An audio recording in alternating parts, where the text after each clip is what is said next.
Steve Tarrant, and I'm the director of the British Law Centre here at the University of Warsaw. The BLC, as we are lovingly known, has been here since 1992. So, for those of you who are better at maths than me, wow, that's the most instant impact I've ever had on there. I'm leaving immediately. I don't listen to people called Steve.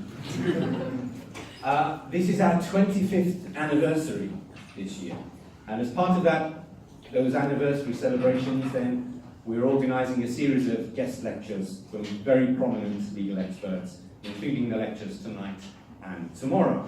Now, since I have an attentive audience, which is something that lecturers love, it would be remiss of me, I would not be able to sleep this evening if I didn't tell you that our beloved British Law Centre, as well as celebrating its anniversary, has also just begun its second round of recruitment. Now, if you'd like to take a look at our banner over there and the webpage, or for those of you who are friendly with the internet, you can like us on Facebook, share it. It all sounds a bit strange, I think, asking people to like you. It sounds a bit desperate, but that is the language of Facebook, I'm afraid. Find us, British Law Centre, and you will see that we're beginning a catch-up course. So for those who began in October and are finishing in December this year, their first semester, we're going to do catch-up classes for new people who are joining from today up until the end of December. We'll do those catch-up classes in January and February. You can find a full timetable on our webpage, or you can get to it through Facebook. So zachęcam bardzo, żebyście czytali, sprawdzali, and this is the end of my sales pitch. Okay. It's not quite the end. What is the diploma about? Well, it's not just substantive law, both English and European law, but we also teach a range of legal skills during the modules that we teach. So check it out, and I'm sure you'll be happy. Pan będzie zadowolony, pana będzie zadowolona. Obiecuję, wszystko będzie dobrze.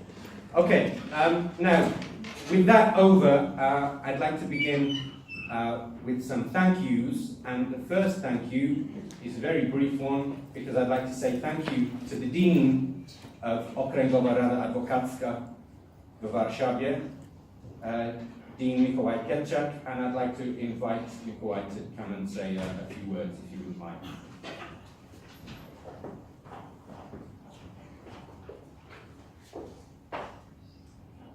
So it's a notoriously hard act to follow. Thank you, Steve. So Bernard, thank you above all for agreeing to come to speak with us. I feel very intimidated today because I realize I'm well out of my depth. Contract interpretation in civil and continental and common law legal systems. The last time I dealt with contract law involved a fraud case and about a ton of cocaine. So I'm quite out of my depth. I would like to say that you have the privilege of participating in something very precious. I was one of those who participated in the initial Cambridge courses, which are continued today by the British Law Centre about 25 years ago. I've just displayed my age. And back then, it was just as important, or perhaps even more so than it is today, but still extremely important today. You're participating in the possibility of seeing other legal systems, how they function. We no longer have the privilege of performing legal work in a strictly domestic setting. All the legal work we do, whether we're doing contract law, defense work regarding a ton of cocaine, or family law, commercial law, intellectual property, it's all transnational these days. It's all transjurisdictional. You will sooner or later encounter transjurisdictional issues. And as lawyers who wish to represent their clients to the fullest possibilities, you need to be aware of how that transnationality of your work will affect your cases. That requires an understanding of how these systems collide. So I think the topic chosen by Sir Bernard Briggs today for the lecture is au courant. It's a great opportunity to broaden our horizons, and I can only join in thanking Sir Bernard for taking the time to speak with us today, and I'd also like to thank the British Law Centre and Clifford Chance for giving us the opportunity to cooperate with them in setting up today's lecture. Thank you very much.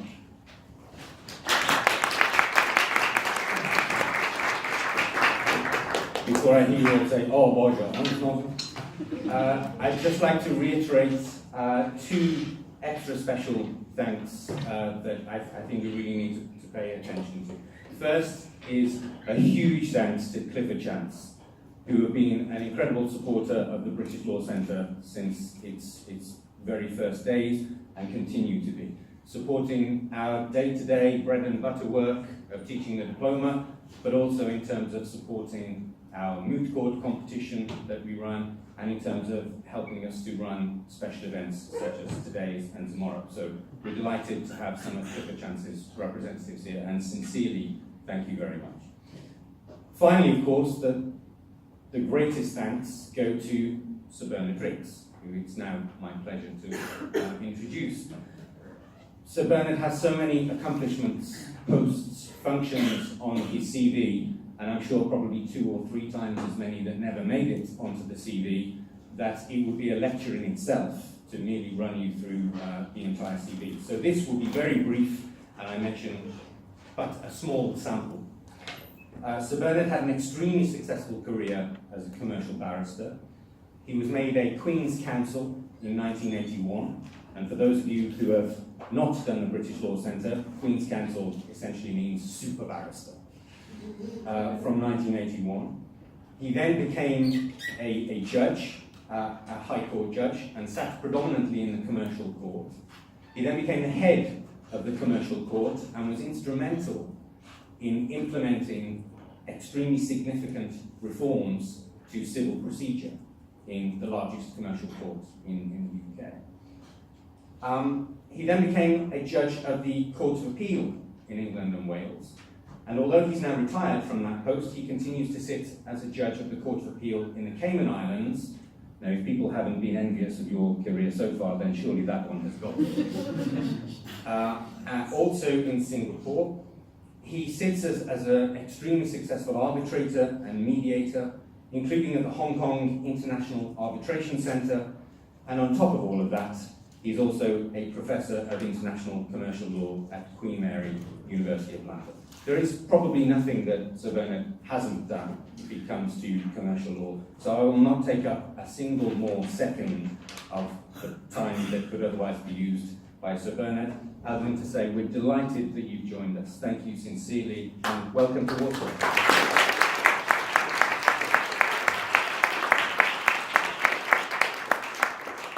Thank you very much indeed. Panie e panowie, dobry wieczór.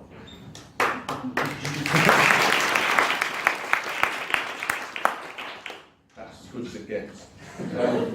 It's a great honour and pleasure to be asked to speak at this famous university, and to do so on a theme which has come to interest me more and more as I've drifted from the quieter domestic waters of English litigation to the choppier seas of international arbitration.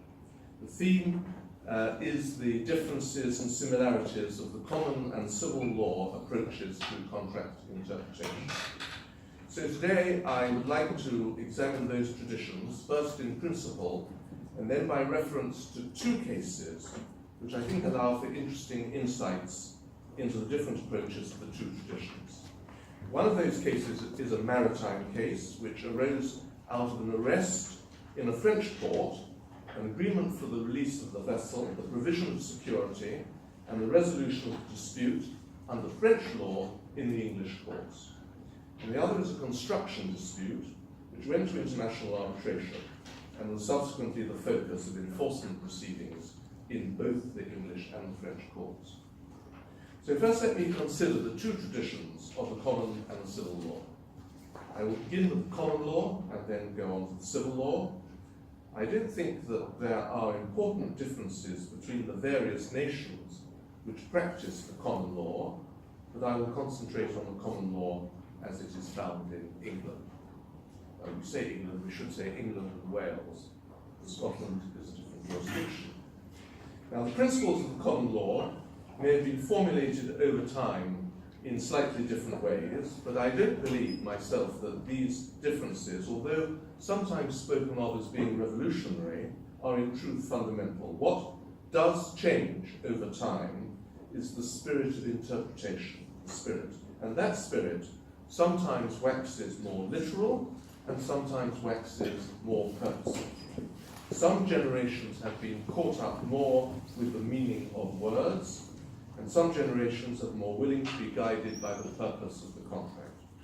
And that division between what have been called the literal goats and the purposive sheep, I don't know why sheep are more valuable than goats, but it's a biblical reference, and people will be wiser than I am about that. That battle, that division, is the modern battleground of interpretative disputes, and I will return to that subject later. First, however, I will address the primary rules of interpretation, what might be described as the common law equivalent of the unidroit principles, those principles which seek to encapsulate the civil law approach to the interpretation of international commercial contracts. Now, the universal purpose, of course, is to ascertain the common intention of the parties.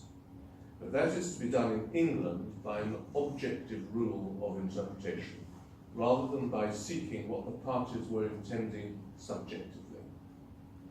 The English view is that because it is the common intention of the parties which counts, it follows that their individual subjective intentions are irrelevant.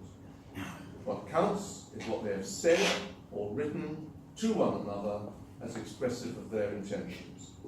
And that language is to be interpreted for what it would convey to reasonable people positioned as the contract parties were at the time of their contract.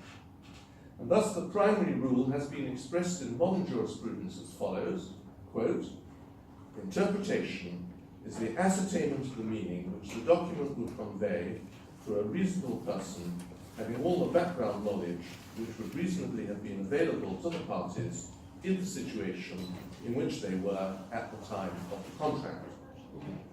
Now that, quote, is the first of 5 principles which Lord Hoffman, one of our most distinguished judges in our Supreme Court, before that in the House of Lords, as we used to call our Supreme Court, and that's the first of 5 principles which Lord Hoffman set out in his judgment in Investors' Compensation Scheme and West Bromwich Building Society.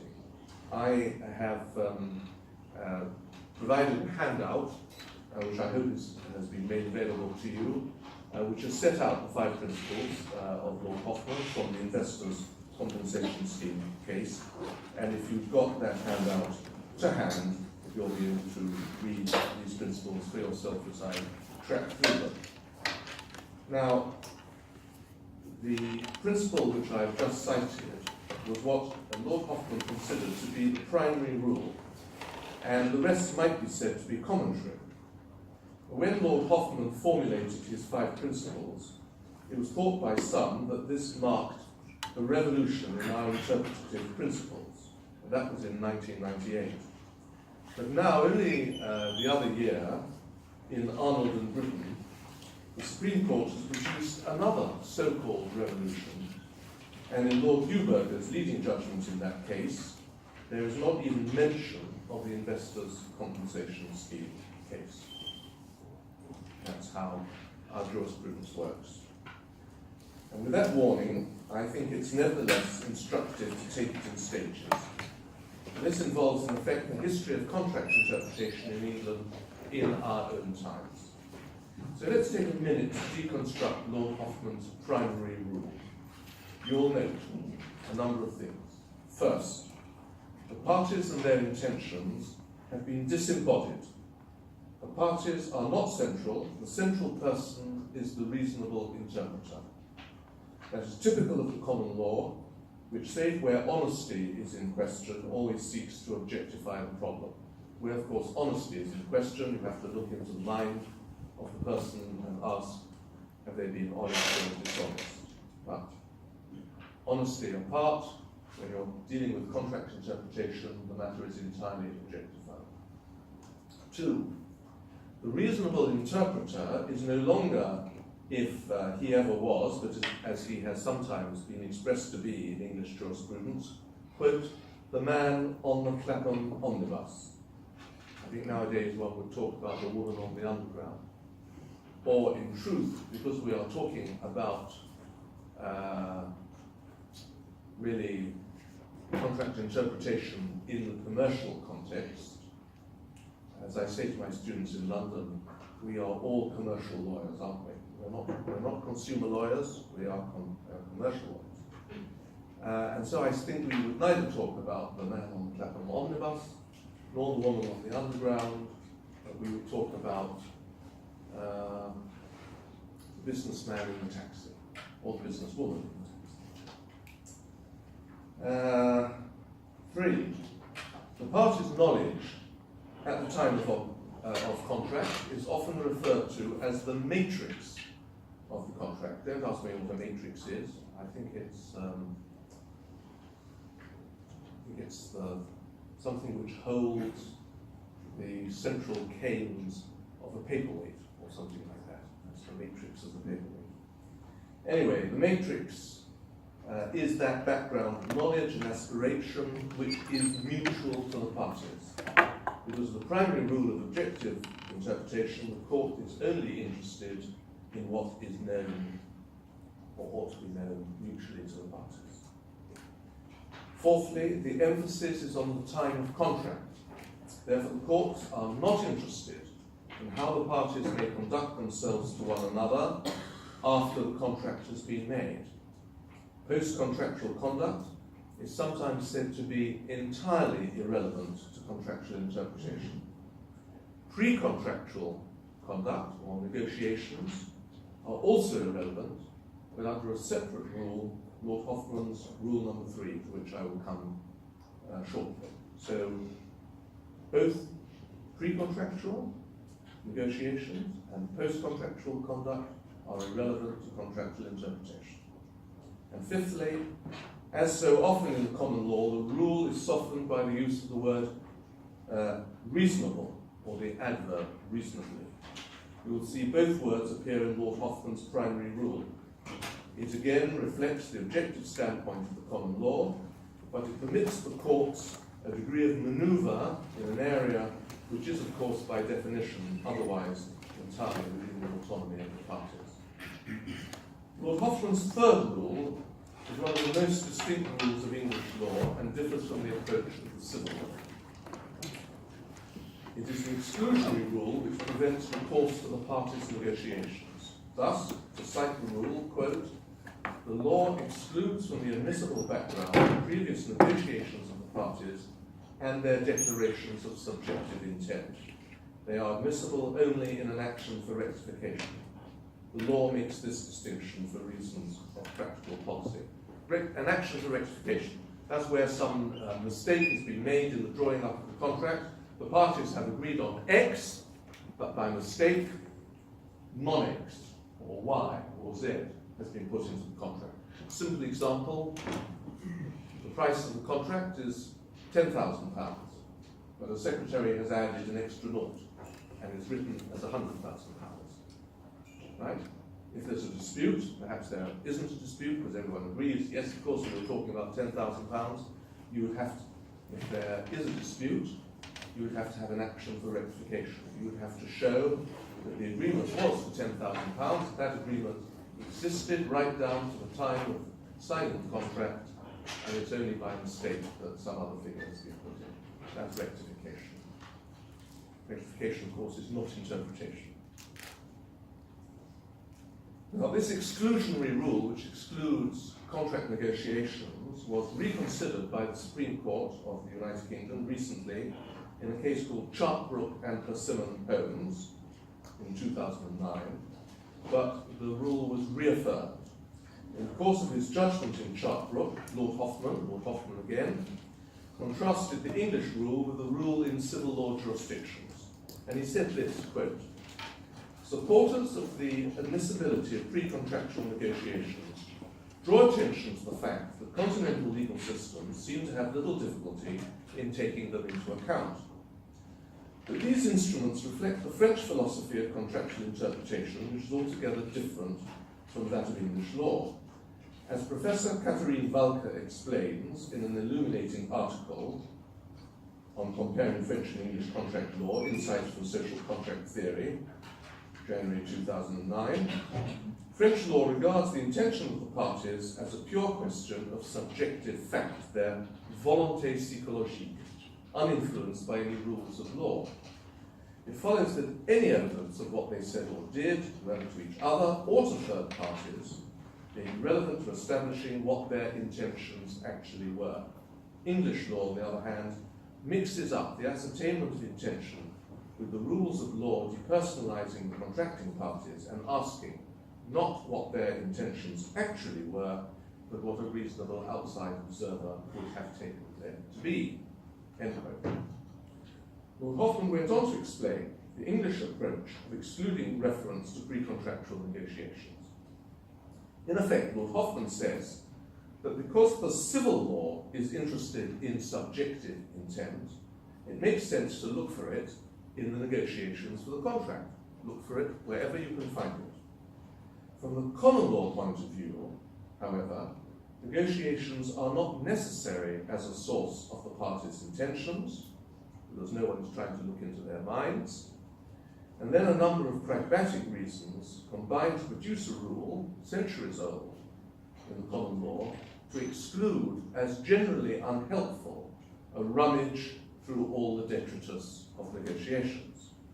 It is accepted that now and then a nugget of gold might be found, but what Lord Hoffman called the chance of, quote, more precise justice in exceptional cases, end quote, is outweighed by the practical disadvantages of the general run of things. It's only in Lord Hoffman's fourth and fifth rules that he finally comes to talk of language as a source of meaning or intention. He said this, quote, "The meaning of words is a matter of dictionaries and grammars. The meaning of the document is what the parties using those words against the relevant background would reasonably have been understood to mean."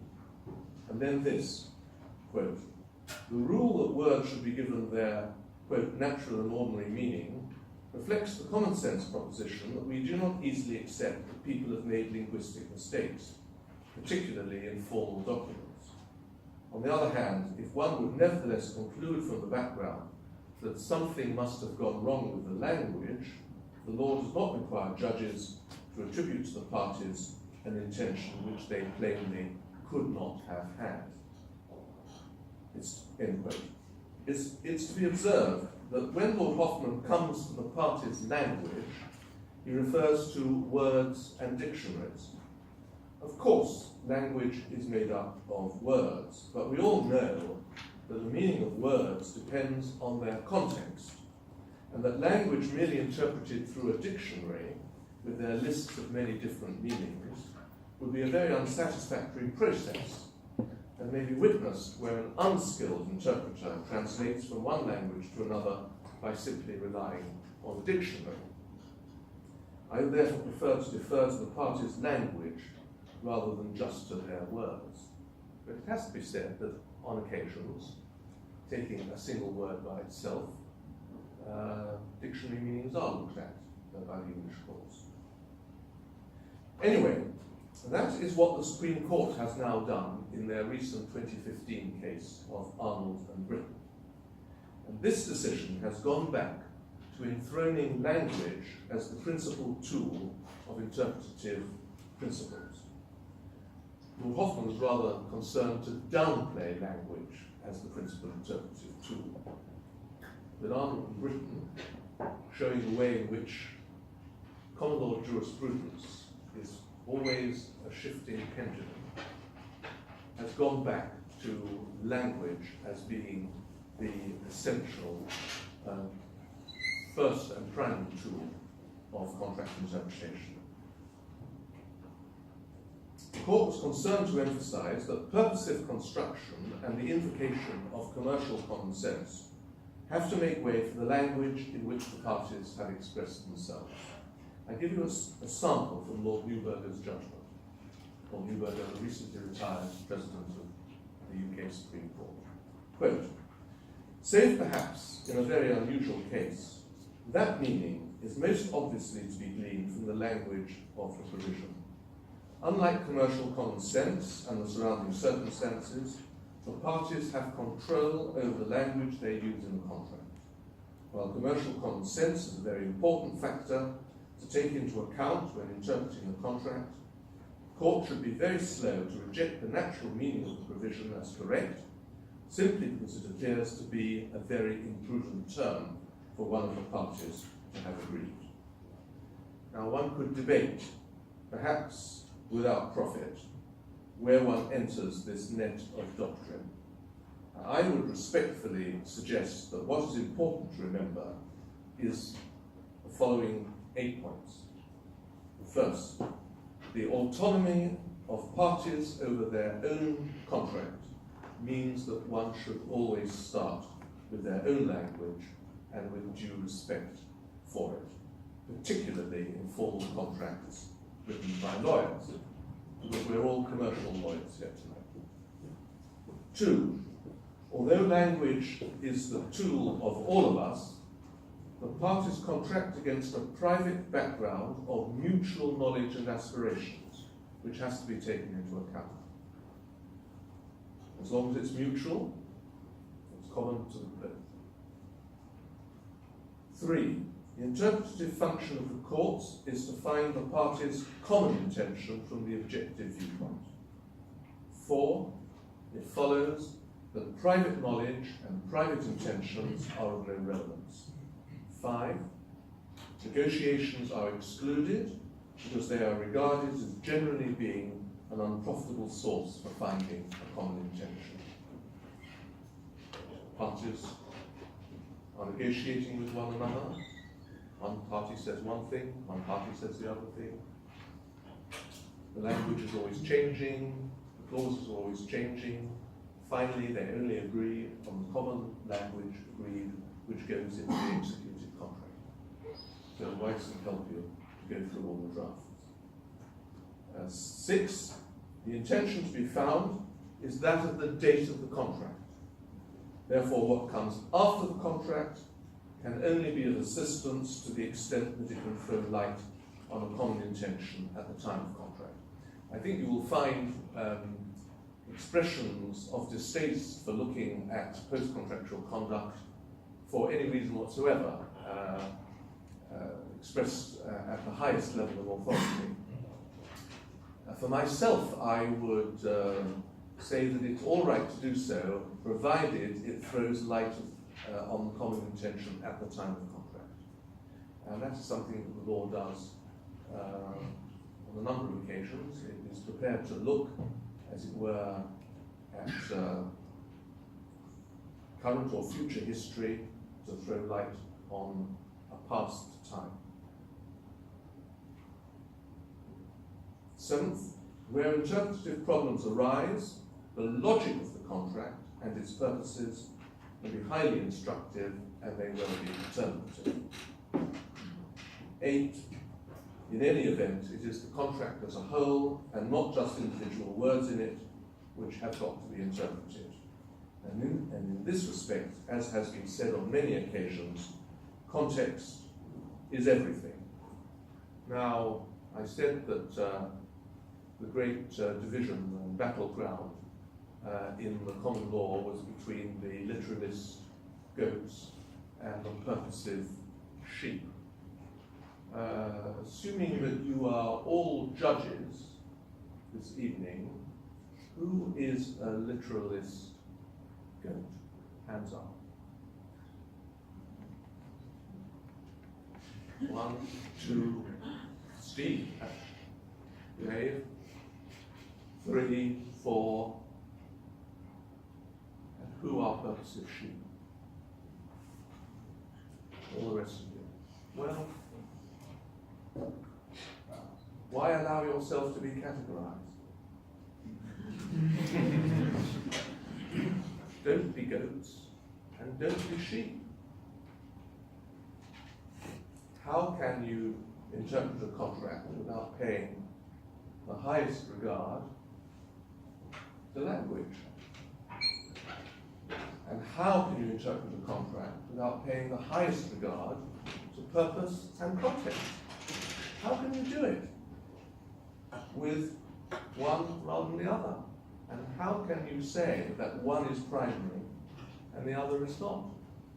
All you can say, really, is that you have to start with the language.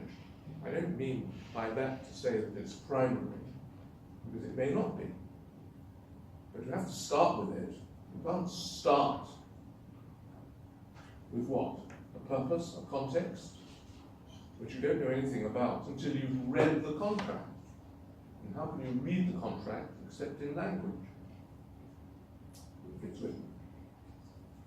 So, don't be goats and don't be sheep. Be human beings. Let's now consider, perhaps more briefly, as befits my lesser familiarity to it, the civilian law approach, to see where it is similar and where it differs from the approach of the common law. Now, the great and magnificently terse and elegant statement of the Code Napoleon, which is repeated in various languages in so many of the fundamental codes of civil law nations all over the world, and which has survived unchanged for over 200 years, until just the other day, just last year. I think the change came into effect in October 2016.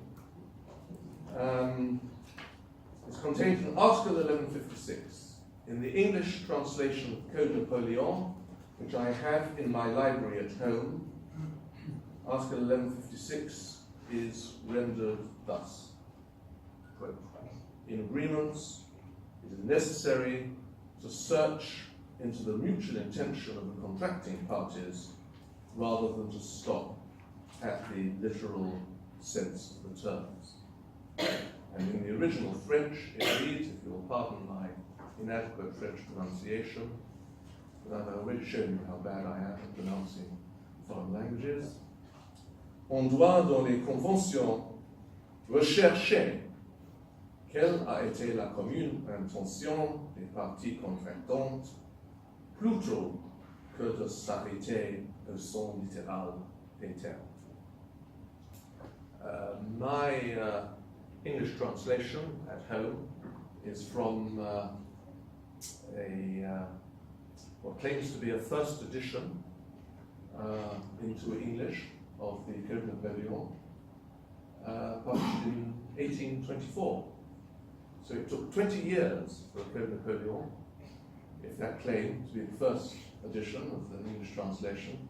It took 20 years for the Code Napoleon time, even if the first 11 of those years was spent in the war between France and Britain. Anyway, let's pause for a moment over the wonderful wording of this wonderfully brief statement. It takes only 2 lines of text to make a number of critically important points. First, it refers to language, but with the warning that the interpreter must not stop arrêter at the literal sense of the terms, plutôt que de s'arrêter au sens littéral des termes. Secondly, it follows, although it's a matter of implicit interpretation rather than the express language, that one must at least start with the language, even if one does not stop with its literal sense. I'd say that's the very good beginning. Third, what one must concentrate on, however, is what the article begins with, which is not the language of the contract itself, but the common intention of the parties. 4, that common intention, and I emphasize that as in the common law, it is of course the common intention of the parties which is referred to, is to be sought. The French word is rechercher, and that suggests an active and compelling process for the search. It's a case of research, a digging out, a careful sorting out, in the sense in which, in English, and no doubt in Polish too, one commonly talks of the search for truth. And fifth, in a very real sense, what Article 1156 tells you is that you must be careful not to be a literalist. Okay. Now that's a good note on which to return to the current tension between a literal and a purposive approach to interpretation. I would respectfully suggest, however, as I have already done, by asking you to vote as to which pen you're going to be put into, it's a false dichotomy. There is, to my mind, no doubt that the interpreter has to take into account both the language adopted by the parties and the purposes for which they contract. And sometimes those purposes are usefully stated in the contract itself. Sometimes they have to be discovered by a process of analysis of the contract. And often, that analysis is the hardest and also the most important part of contractual interpretation. A purposive construction will often enable the court to decide between two or more possible alternatives. But the weight to be ascribed to language and to purpose in any particular case can never be a matter of rule. The fascination of contractual interpretation is that each problem is a world on its own. And this is not only because each contract is different, but also because the causes of dispute vary. Sometimes the contract is deliberately ambiguous, because it's the only way the parties could reach agreement. You might find that the Brexit negotiations involve some ambiguous language in due course. The parties themselves do not know how it is meant to operate in certain circumstances, even if they have their own, often conflicting ideas about that. Sometimes the problem arises from a gap in the contract, because not everything has been foreseen or covered, or even thought as being necessary to state, perhaps because it was thought to be so obvious. And sometimes there are errors of draftsmanship, as where definitions are misdrafted or references misstated. Sometimes there are errors of misunderstanding. And sometimes the contract simply does not provide for some unexpected turn of events, and then the way in which the contract operates in the new circumstances may be awkward. But the solution still has to be found in the contract itself. The courts, under their interpretive function, cannot make a new contract for the parties. But it's often the case that in such circumstances, where the parties did not anticipate the problem that has arisen at all, that it's almost impossible to speak sensibly of a common intention of the parties, save in the most disembodied, or as we say in the common law world, objective sense. In such circumstances, since contracts are primarily about the allocation of risk, the courts have to make a judgment about where, in the light of the parties' contract as a whole, the risk which has appeared out of nowhere as unexpectedly was intended to fall. Now let me draw this section of my talk to a close by highlighting two linked points by way of contrasting common civil law approaches. First, the common law approach excludes, as you've heard me say, both pre-contractual negotiations and post-contractual performance as being relevant to the process of contract interpretation. Now, in both those respects, the civil law differs. You don't learn that from Article 1156, even in its amended version, 2016 version. That's all derived from the jurisprudence of the civil law, which tells you that you can look at everything. You can look into contractors' minds. You can look into what, I don't speak Polish law, I'm entirely ignorant, that's Polish law, but certainly this is true of the civil law of many continental systems, certainly true of France.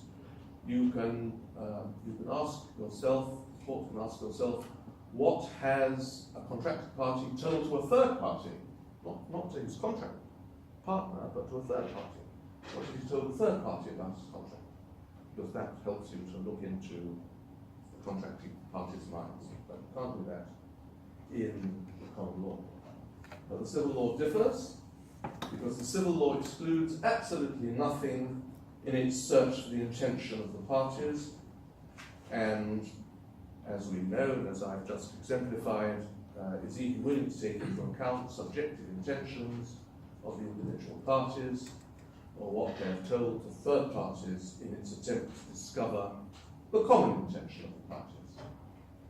The second and linked point I would make, however, is that it always has to be remembered that the common law and the civil law differ in their procedure as well as in their substantive law. So far we've been talking about the substantive law of contract interpretation. And let me now say something about the procedure of the common and civil law.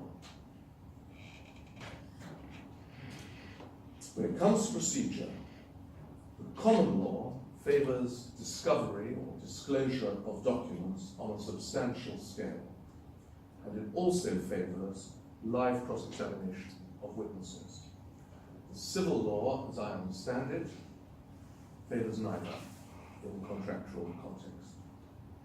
Now, if the civil law were to pursue the common intention of the parties in pre-contractual negotiations and post-contractual performance by the common law procedure of extensive disclosure of documents and cross-examination of witnesses, then it would never get to the end of the matter.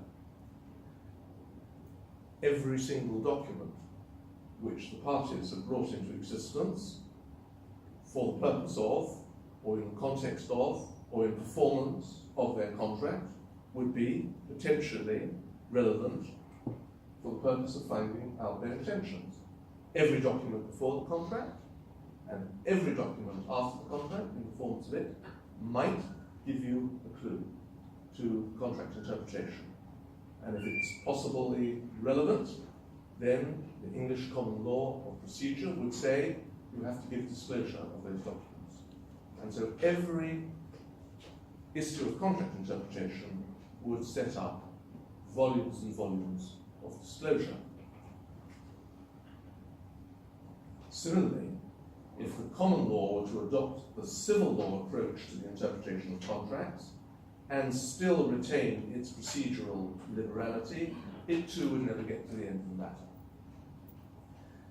And so the civil law has an extensively speculative substantive law of contract interpretation that controls it by a more stringent approach to procedural opportunities, while the common law has a narrower approach to the substantive question of contract interpretation, in part, I suspect, if one looks at it historically, for the very reason that otherwise it would have to curtail its procedural approach to the search for truth.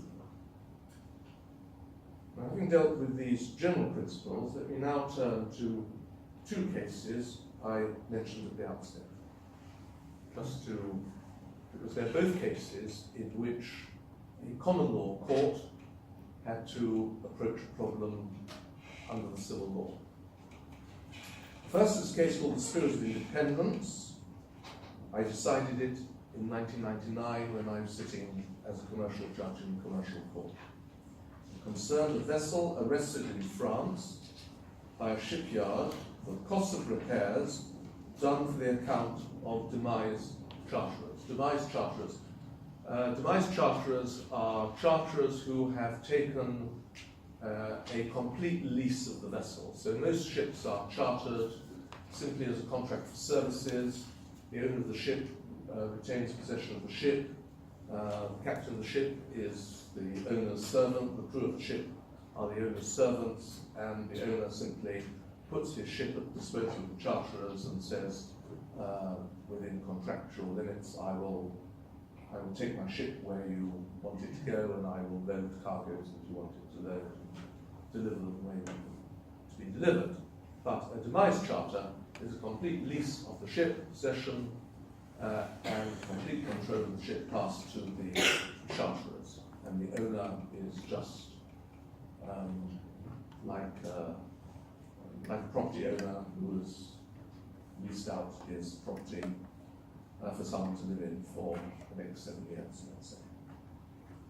So in this case, the demise charterers needed some repairs done to the ship, and they had them done at the shipyard in France. And they didn't pay for the repairs. And so the shipyard claimed to have a maritime lien, a maritime claim against the charterers under the Maritime Arrest Convention, which is an international convention, which had been directly incorporated into French law. The vessel was released from arrest when the registered owners, insurers, their P&I club, Protection and Indemnity Club, gave a conditional letter of guarantee. The conditional letter of guarantee was intended to replace the security of the ship. The ship is the security for the claim. It's under arrest, it can't go up anywhere. And the idea is if you give adequate security in place of the ship, you can take your ship out of arrest. And the P&I Club gave a conditional letter of guarantee. The condition was that the yard had to establish a valid claim against the registered owners, not the demise charterers, against the registered owners, and not merely against the charterers, or else they had to establish a maritime lien against the vessel itself. Okay? So the owners, insurers, said, understandably, we didn't order these repairs. You must either prove that we are nevertheless liable for these repairs, which the charterers ordered, or that the ship is liable because there is a maritime lien against the ship under maritime law. And if you can't prove that, then our guarantee is subject to condition and is not a guarantee. So that's what they wanted. That is the security that they wanted to provide. But if we're liable, the insurers stand behind the owners as security. The letter of guarantee was governed by French law, but the parties decided to debate the issues that arose under French law in England. I don't know why, I suppose it was a sort of compromise. Essentially, three preliminary, and the question was whether this was a valid security for the purposes of the arrest convention, which could earn the vessel its release. Now, three preliminary issues arose. One was, as I've said, for the purposes of the arrest convention, as it was interpreted under French law, were the owners or their vessel answerable for the debt of the charterers? That was an issue that arose under the arrest convention. The second was, for the purposes of adequate security to gain release from arrest, was a conditional security permissible? In particular, a security subject to the condition which I have just explained. And the third was, for the purposes of the letter of guarantee, was it in fact conditional on the owners of or the vessel's liability, or did it answer to the charterer's liability as a matter of interpretation of the guarantee letter? And so the case involved a question of the interpretation of the arrest convention, or perhaps two questions of the interpretation of the arrest convention, and in that context, a question of the interpretation of the guarantee. Now, the matter was debated in the Commercial Court in London. I was the judge. Distinguished French experts gave evidence on French law. So, if we have to educate ourselves on foreign law in courts in London, we get experts on French law to come and give evidence to us. Contrary to what would have happened in France if this French law had been debated in the French court, and where there was no binding precedent on the issue before the court, only three rather, I have to confess, unilluminating decisions in the French Court of Cassation and a welter of conflicting jurisprudence in the numerous courts of appeal all around the courts of France. All the cases were presented to me by the French experts. All the cases were presented to me, which would never have happened in France, together with a large amount of writings of French jurists which tried to make sense of the conflicting jurisprudence, even though no sense could be made of the conflicting jurisprudence. But in France, each court would simply have made up its own mind as to the scope of the convention, going back to the wording of the convention and saying this is what the wording of the convention is. There is no precedent binding on me. I'm not interested in having 20 cases from courts of appeal around the French coast cited to me, and I'm even less interested in the writings of jurists. I will make up my mind on the text of the convention. That's what would have happened, I was told, in France. But in London, it was done à la style anglaise, so to speak. On the question of contractual interpretation, I was entertained to submissions based, because this was French law, on the negotiations, as well as on the subjective intentions of the parties. So I had evidence from the parties and from their lawyers as to what they were trying to do and trying to achieve and say, and so on and so forth. I had all the drafts of negotiations of the letter of guarantee. The negotiations, in fact, showed that the parties attempted, on the one side, to obtain an unconditional guarantee, and on the other side, to provide only a conditional guarantee. That's what you'd expect negotiations to show. And so the negotiations helped only to show that both interpretations were theoretically in play. Ultimately, however, the question had to be decided on the wording of the guarantee. And I held that, however wide the admissible evidence of the parties' intentions was, the letter of guarantee permitted the owners to argue that under the convention, they, as distinct from the charterers, were not obliged to give any security. And then I had to decide what the convention allowed. And as for the convention, it emerged that it had been enacted into English law. It was an international convention to which both France and Britain and many other countries had signed up. But it had been enacted into English law in different terms from its automatic incorporation into French law, so that the issues which arose in the present case could not have arisen in English law. So that was no assistance to me at all. I considered, again, as I was invited to do, all the French jurisprudence and all the French commentators. I don't think the French court would have done that or been invited to do that, as I've said. And I concluded that an owner of a vessel arrested for its charterer's debt was entitled to make his security conditional on the owner's or his vessel's liability. I decided to that effect both on the basis of the preponderance of the jurisprudence as analysed, but in any event on the equity of the situation, as the French experts said that I was entitled to decide in the absence of binding jurisprudence. So they said, well, there is no binding jurisprudence, you decide what is fair. And that equity was revealed by the fact, as was also common ground between the experts, that the vessel, if left under arrest, could not have been taken in execution of the establishment of the charterer's debt.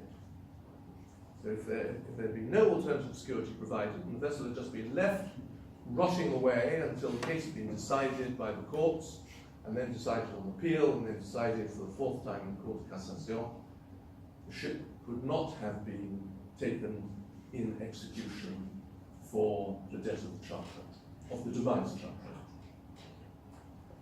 I was rather influenced by that, but at any rate, I did it à la style anglaise, and I did it à la style française.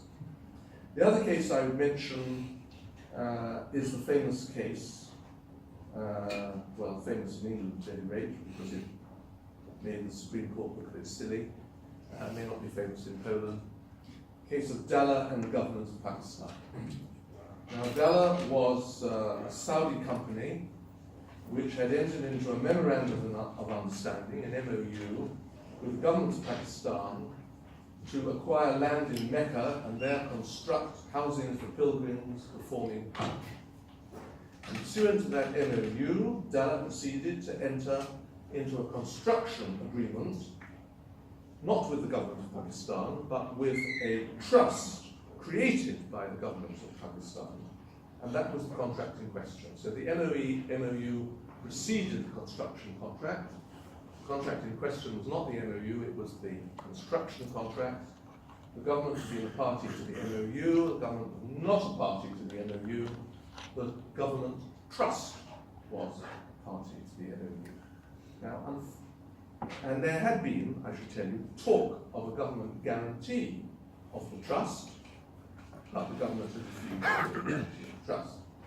Now, unfortunately, the government ordinance which had created the trust lapsed automatically at the end of 3 months unless it was renewed, which it was not, with the result that Dalla lost its contract partner, the trust, which just disappeared after 3 months, and it lost its contract.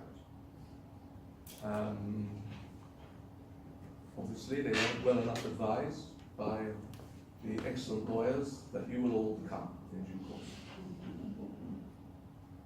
On the other hand, the Secretary of the Government's Ministry of Religious Affairs, who had also been the Secretary of the Trust's Board, wrote to Dalla on the Ministry's notepaper shortly after the expiry of the trust to give notice of termination of the contract, citing a failure by Dalla to submit timely specifications. So there, after the trust disappeared, was its ex-secretary,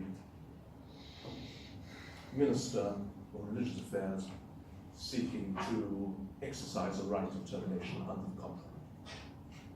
The contract contained an arbitration clause, providing for ICC arbitration in Paris.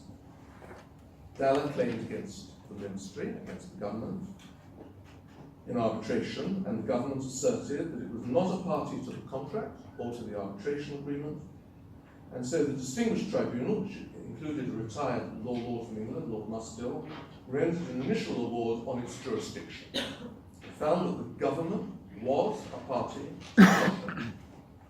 In doing so, the tribunal applied, quote, those transnational principles and usages reflecting the fundamental requirements of justice in international trade and the concept of good faith in business, end quote. The tribunal did so and decided that it did not need to determine the applicable law of the contract. As for good faith, you will recall that the concept of good faith is an inherent and express part of the civil law. It is to be found, for instance, in Article 4.8 of the Unidroit Principles, but I tell you it is not an expressly recognized part of English law. Anyway, having established its jurisdiction under the doctrine of competence, competence to decide its own competence, the arbitral tribunal in Dalla went on to make a second award against the government for $20 million, and it was that award which was taken to England for enforcement under the New York Convention for the Enforcement of Arbitration Awards. Enter the English courts, enforcement in England, disputed.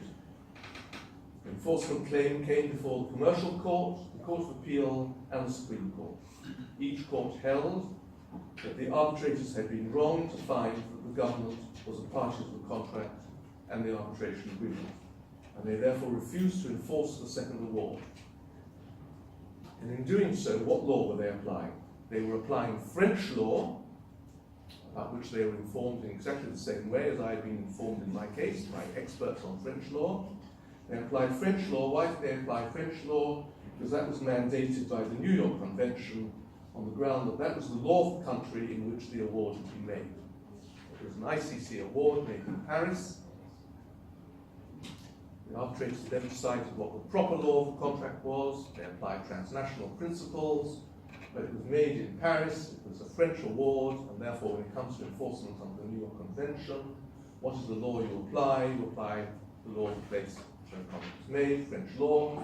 So the English courts informed themselves of French law on the question of contract interpretation, and the issue was the government a party to a contract to which it was not a party, or which it did not appear to be a party? Was it named as a party, had signed the contract? All the English courts decided, it was common ground what the French law of interpretation was, and applying that, the English courts, ending in the Supreme Court, decided that, as a matter of French law, the government of Pakistan was not a party, and therefore the claim would not be enforced. Following Dallard's defeat on the question of enforcement in England, Dallard went to France and asked the French court to enforce the arbitration award instead, and they succeeded. They succeeded before the Tribunal de Paris, and they succeeded in the Cour d'Appel de Paris, and the case wasn't taken to the Cour de Cassation. It was too plain, too simple. Too simple. The government was parties to the contract. So there we are, egg on the face of the Supreme Court of the United Kingdom, applying French law, got it wrong, all very simple to the French courts, and it's a very interesting lesson. I was sitting in the Court of Appeal in England, so I got it wrong, French law, there we are, I'm very interested in the problem. An interesting and informative article has been written by Jacob Grayson and Dr. Mireille Tauk, respectively an English barrister and a member of the Paris Bar respectively, although they're both working for American firms in Paris. In their article, they suggest that the difference between the English and the French courts' approaches to the same French law was that the English courts were more influenced by what had happened in the period leading up to the agreement, in particular the replacement of the government by the trust. The government was a party to the MOU, wasn't a party to the contract, the trust was a party to the contract, and was also influenced by the refusal of the government to give a guarantee of the trust, whereas the French courts were more influenced by what had happened after the agreement had been made, such as the involvement of the government, the activity of the trust in performance of the agreement, and the sending of that termination letter on the government's rather than the trust's note paper. They also speculated that sub silentio, I always like a little bit of Latin, sub silentio, although nothing was said about the doctrine of good faith, the doctrine was nevertheless a decisive influence, but nothing was said about good faith in the French courts. Now, if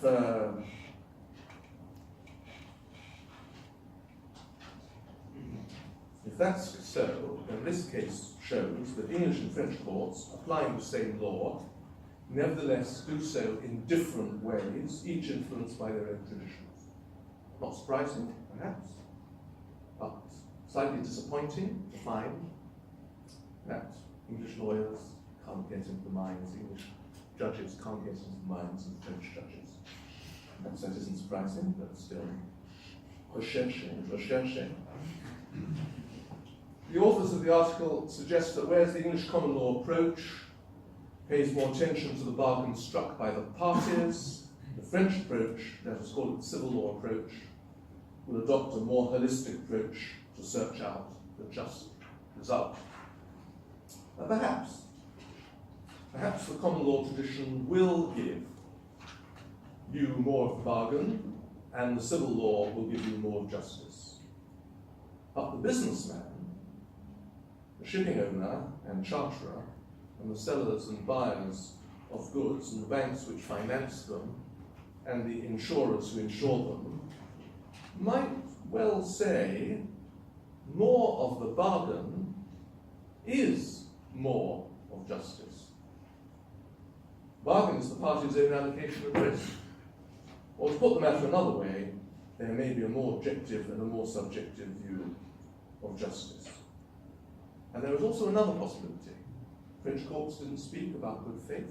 They were interpreting the contract. But there's yet a third possibility. The arbitration award, as I've told you, was not decided under French law, but as I mentioned, under those quote, transnational legal principles and usages reflecting the fundamental requirements of justice in international trade and the concept of good faith in business.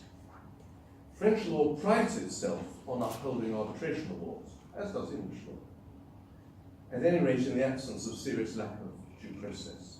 And so perhaps the unspoken aspect of French law, which held sway, was its willingness to uphold the award. French law is even prepared to uphold an award which has been set aside by the courts of the award's own seat. And French law is rather famous for that.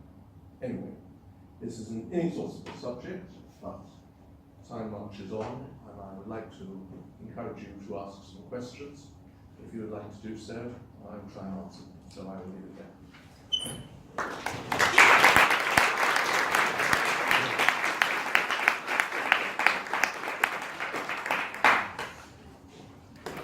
If you have a question, if you have a question, just pop your hand up and I'll come and bring a non-functioning microphone to you. Oh no, there we go.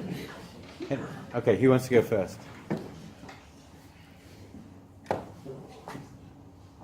You just moving your fingers to encourage me to walk in the Can I just start you off Let's with... ask the first question, and then others will. Okay, I'll ask the first question. It seems to me that what I should then say to clients for cases in England is that since we live in that when we're doing the negotiations, we should just put our telephones on the table, start recording from the very beginning, and then say, so discussing clause 6, do you mean this? And then get the other side to say yes, and then I'll just play that tape back to the court when we have a dispute about it later.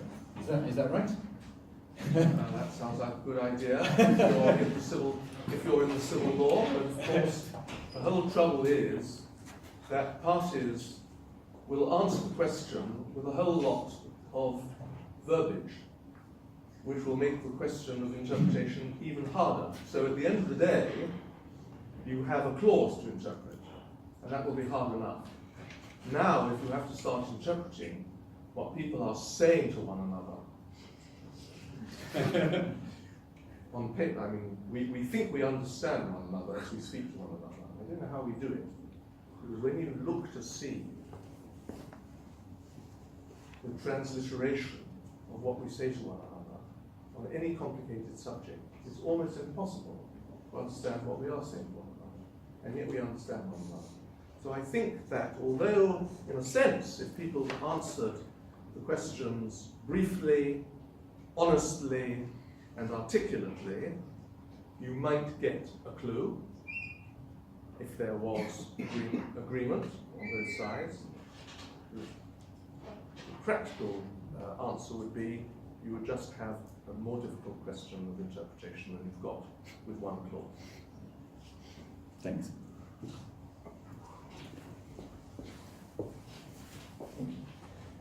Under common law, are the parties allowed to change or set out their own rules of contract interpretation? And would the courts respect such rules? Yes, I'm sure they can. I mean, the parties are, I've used the word autonomous, the parties are in control of their contract. They can, I mean, when you use a definition in the contract, you're setting up your own rule of contract interpretation. The commonest problem of using definitions is that very often definitions are given capital letters, right? So when you draft contracts, you'll probably give your definitions capital letters, and then every time you use that definition in the contract, you'll use it with capital letters. Sometimes you'll forget to put the capital letters in, and you'll have a definitional phrase used with lowercase rather than capital letters, and then you have a problem with contract interpretation straight away. But yes, definitions are the party's own rules of contract interpretation. Sometimes a well-drafted contract will state what the purposes of the contract are, and that is a form of rules of contract interpretation. But I don't think you'll find any very high-level rules of contract interpretation. I mean, you won't have Article 1156 of the Code Napoleon set out there. You will have the parties, of course, saying this contract will be interpreted under English law or Polish law. So that's setting up a rule of contract interpretation in brief. And you could say anything you want, and then the court would apply it, yes. Because rules of contract interpretation are not mandatory rules of law. You can have any contract you want, except an unlawful one. Okay? There's a question over here.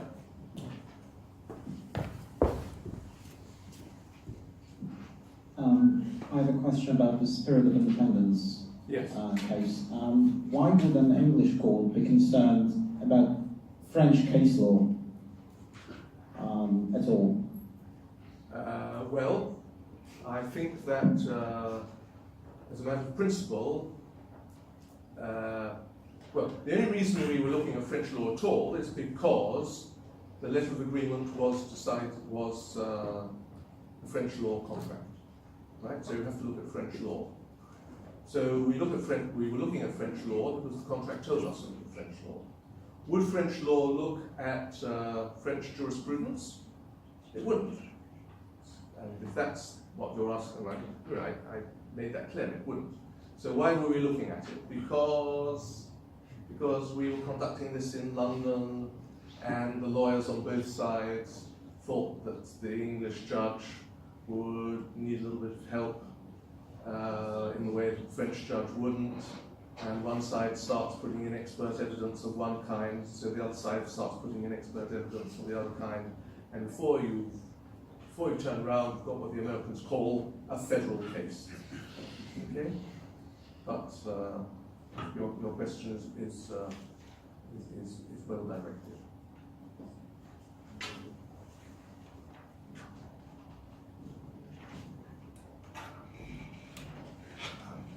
Sure. If I may, I'm sorry, this is slightly arbitration focused in the Duller Award. The arbitration tribunal decided that transnational principles of law were applicable to determine the dispute. Did they determine that that was to be taken to be the intention of the parties, that transnational principles should be applied? And well, if so, should that be the frame of reference for determining whether the award was valid, whether Pakistan was really a party to the award when it came time for review under the New York Convention? I'm wondering whether the law that the parties have submitted that have applied to their dispute is the first stop option, and then in the absence of that, you look at the law of the seat, the law of the award. And if so, should you have perhaps looked through, given merit to the decision of the arbitral tribunal and looked through the lens of transnational principles to find validity? That's a very good question. Well, I think we had to go through French law because that was the direction of the New York Convention, right? You're in an enforcement situation, and in that situation you are told to go to the law of the seat. So we had to go through French law. Now, could French law have taken us back to those transnational principles which the arbitration tribunal decided to apply? I suppose it might have done, but that's not the way in which the argument went, either in Britain or in France. But perhaps it might have done. There were all kinds of interesting arguments which might have arisen but didn't arise. For instance, having debated the question of who was a contract, whether the government was a contract party in enforcement proceedings in England, you might say, and I think an English court would say, if the matter had been reversed, suppose they'd gone to France, and the French court had said the government is not a party, and then secondly they'd come to England for enforcement, and the same question had arisen. I think an English court would say, what are you doing? You have debated this issue in France under French law. That's what we would have to do in England under French law, because that's what the New York Convention tells you to do. And you've already got your answer in French law from a very good French court. So this is issue estoppel. This is res judicata. We're not going to entertain the same argument again in England. I think that's what an English court would have said. The French court does it. The French court says enforcement is an entirely new proceeding wherever it begins. You try to enforce in Britain, irrelevant. You try to enforce in France, we'll look at it de novo. But all these interesting questions could have arisen, but they didn't. Enough questions, dear.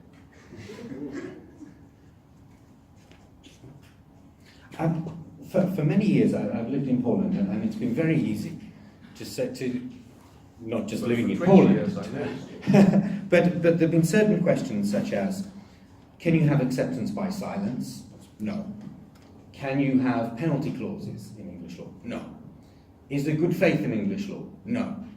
And then as the years have gone on, maybe I've become more Polish, I'm drifting in that direction, but it seems that English law, the answer to those three questions has become far more blurred, and that, well, sometimes we can have acceptance by silence in conditions that Polish people tell me are very reflective of Polish law. And, well, elements of good faith are starting to be mentioned more and more by the higher courts. And penalty clauses, we don't call them that, but they're getting close in commercial. So an argument could be made that English law is becoming more Polish. Is that true? Maybe I'm becoming more proud and Polish the longer I live here. But is that true? And if so, what is it that's pushing a change to certain, what would have been core elements of English law? I think we're all growing close to one another because we all find out much more about how we do things. In a world which is smaller and closer and more transnational and international, we are all looking with great interest at what each other are doing and comparing notes. And that's a very good process, and that enables us to talk, as I've done this evening, in terms of each other's laws. But whether there is anything fundamentally different going on, I'm doubtful. The law is an odd thing. I give another lecture called Principle and Pragmatism. Is the law driven by principle? Academics would certainly say yes, civil lawyers would certainly say yes. Or is it driven by pragmatism, or what you might call the facts, as common lawyers would say? Common lawyers say, give me the facts, and I will build up the law from a series of cases on the facts. I will go from the bottom and move upwards to find principles which I will constantly be subjecting to development and analysis and qualification and so forth as new factual problems arise, and distinguished courts think about those problems and speak about them. And that's how the common law develops its principles. De bas en haut, from the bottom to the top.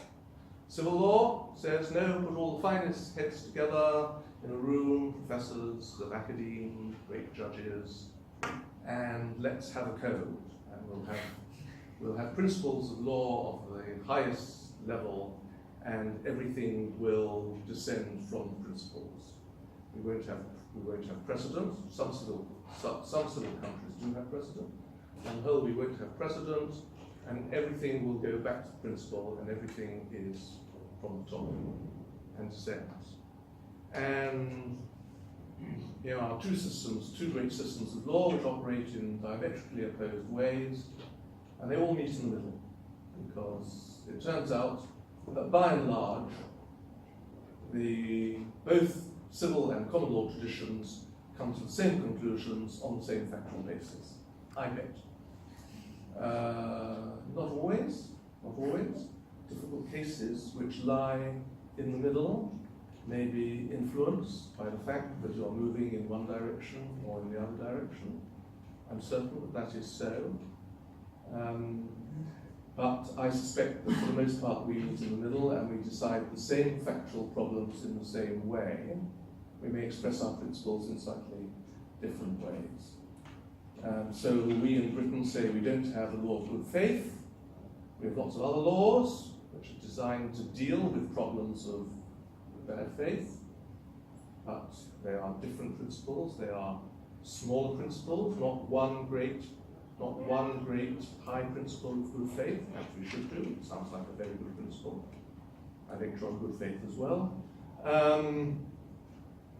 But we've never dared go there. We think it's all a bit too subjective. You start telling the judges that they can decide cases as a matter of good faith, and who knows where you are.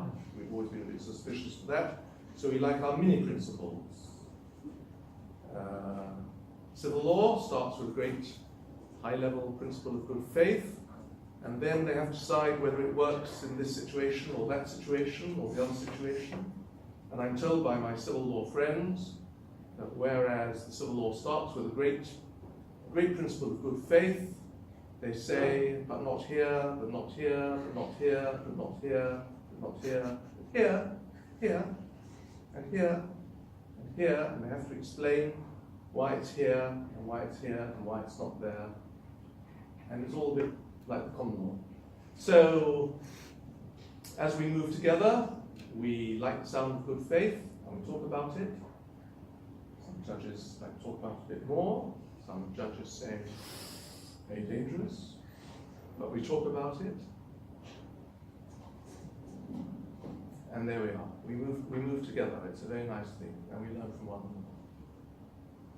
So, I don't want this question to be political at all, but you have mentioned some of the systems have converged together. Do you think that Brexit could reverse this trend somehow, that the British system will now not be influenced by both European law and continental law and such?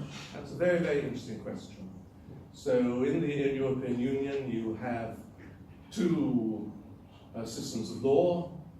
By far the great majority is civil law, but there is Britain and the United Kingdom and I think Malta with the common law. And we've been learning from one another, and I think we do learn from one another, and I think this is a wonderful and very, very useful process.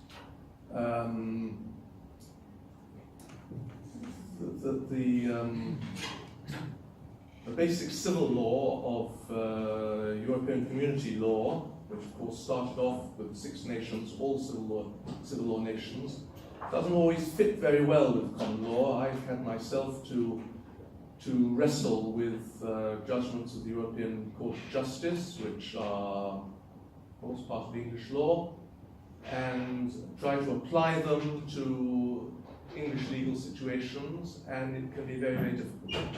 I've tried to deal with the law of agency, for instance, in the context of European law. We've referred a problem to the European Court of Justice, we've had an answer from the European Court of Justice, and when you will try to apply the answer of the European Court of Justice, it doesn't really work with the English common law notions of the law of agency. And all you can do, really, at the end of the day, is to say that despite the fact that the European Court of Justice tried to stand back and not tell the English court how this should be applied, in truth, you can see that they think it ought to be applied in one way or the other, and perhaps you never do that. Anyway, the process of learning from one another is good. What will happen after Brexit? Well, I think that after Brexit, there will be less talk and debate about common and civil law between members of the same family at the same luncheon table, and that will probably be a sad thing. On the other hand, in one way or the other, I think these discussions will go on.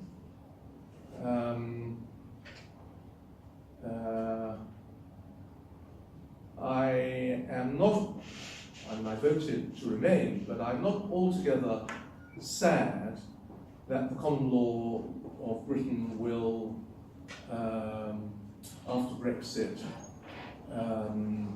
stand on its own feet, as it were. Every nation has to look to its own history, and the common law of Britain is a decent thing, a good thing in British terms, and for it to be undermined by trying to conflate a different system into it is not necessarily the best of things. So I think in sum, my answer to the question is I think there'll be less talk together, which is sad, but perhaps a bit more purity for the common law, and it will go its own way. Otherwise, I mean, our laws will change somewhat as we disengage from European law. I don't think they'll change all that much, because I suspect that a great deal of European law will be enacted into English law as part of Brexit. But there'll be changes of detail after that, and we will continue to learn from one another, from good things and mistakes as well. Very interesting question.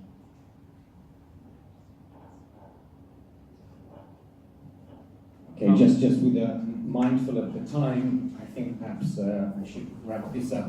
It feels as if that was set up for me because the words Britain, learning and good things were all mentioned in the last sentence. So I should begin where I finished off by saying there's one thing about Britain that's not changing, but still very, very good, and involves learning a lot of interesting things, and it's on that poster over there.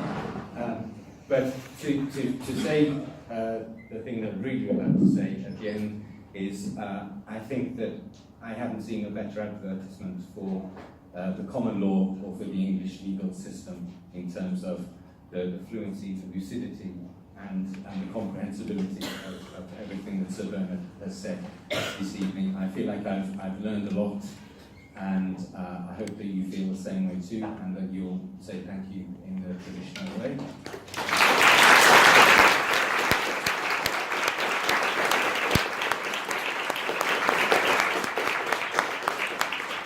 It's been a pleasure, and it's a double pleasure because Sir Bernard has also agreed to speak tomorrow evening on a different topic, which will be about civil procedure reform.